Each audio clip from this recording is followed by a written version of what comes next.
کہ جس کی بہت زیادہ فضیلت ہے۔ اور امام جعفر صادق علیہ السلام بیان کرتے ہیں کہ اگر لوگوں کو اس چیز کے بارے میں یہ علم ہو جائے کہ دریائے فرات کے پانی کی کتنی زیادہ فضیلت ہے تو لوگ اسی فرات کے آس پاس گھر بسانا شروع کر دیں گے۔ دور دراز علاقوں سے لوگ اس مقام پر آ جائیں گے اور یہیں پر آنا رہنا بسنا شروع کر دیں گے، اس لیے کتنی زیادہ فضیلت ہے۔ امام نے ایک شخص سے کہا کہ یہ بتاؤ کیا تم فرات کے پانی سے تمہیں کبھی موقع ملتا ہے کہ دن میں ایک مرتبہ نہاؤ؟ تو اس نے کہا نہیں مولا، میں فرات کے پانی سے نہیں نہاؤں۔ پھر مولا نے پوچھا کہ یہ بتاؤ کیا کبھی تمہیں یہ موقع ملتا ہے کہ تم فرات کے پانی سے ہفتے میں ایک مرتبہ غسل کرو؟ تو اس نے کہا کہ نہیں مولا۔ پھر مولا نے فرمایا یہ بتاؤ کیا مہینے میں ایک مرتبہ بھی تم فرات کے پانی سے غسل کرتے ہو؟ کہا کہ نہیں مولا نے۔ پھر امام نے فرمایا کہ یہ بتاؤ کیا سال میں ایک مرتبہ بھی تمہیں موقع ملتا ہے کہ تم فرات کے پانی سے غسل کرو نہاؤ؟ کہا کہ نہیں مولا، مجھے موقع نہیں ملتا۔ تو امام فرماتے ہیں کہ تم خیر اور برکت سے دور ہو،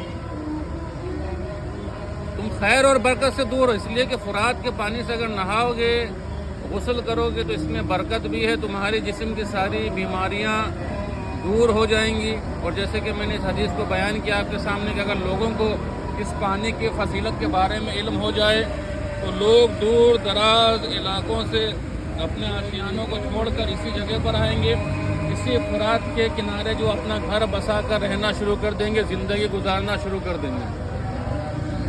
اور یہاں تک کہ بعض روایتوں میں یہ بھی وارد ہوا ہے کہ جیسے ہمارے وہاں ہندوستان وغیرہ میں عقیدہ کیا ہے، ہندوؤں کا عقیدہ کیا ہے؟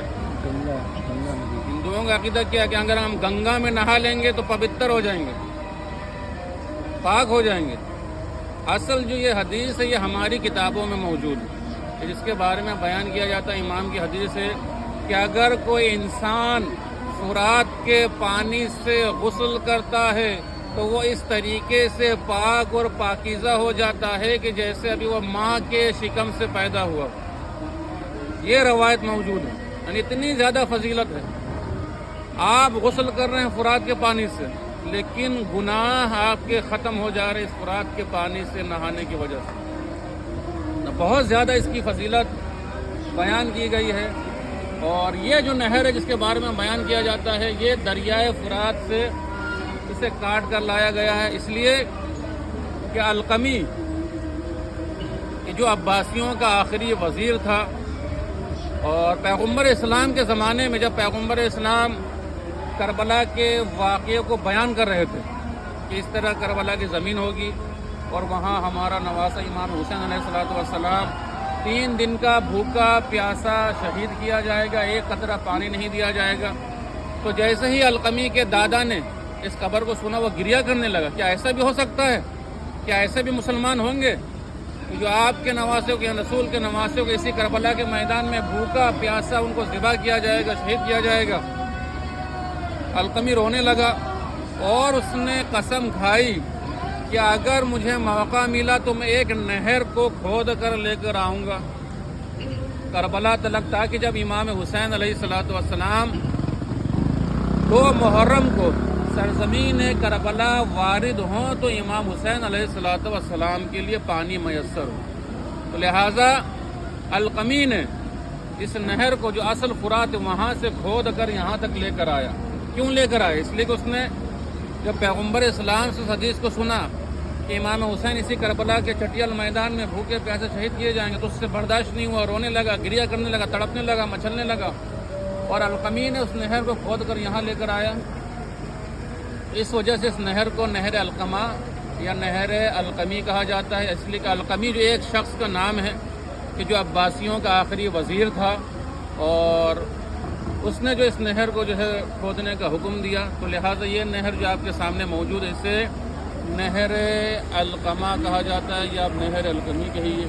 عزیزان محترم، امام حسین علیہ السلام جب 2 محرم کو سرزمین کربلا معلیٰ میں پہنچے تو یہی وہ نہر ہے، یہی وہ نہر القما ہے کہ جس کے بارے میں بیان کیا جاتا ہے کہ امام حسین علیہ السلام 2 محرم کو جب سرزمین کربلا پہنچے تو خیمے جو لگائے گئے تھے، امام حسین علیہ السلام کے جو خیمے لگائے گئے تھے، اسی نہر علقمہ کے پاس امام حسین کے خیمے، جناب علی اکبر، جناب زینب، مولا عباس کے خیمے، تمام خیمے جو لگائے گئے تھے، امام حسین جب کربلا کے سرزمین پر پہنچے تو جو خیمے لگائے گئے تھے اسی نہر علقمہ کے پاس خیمے لگائے گئے۔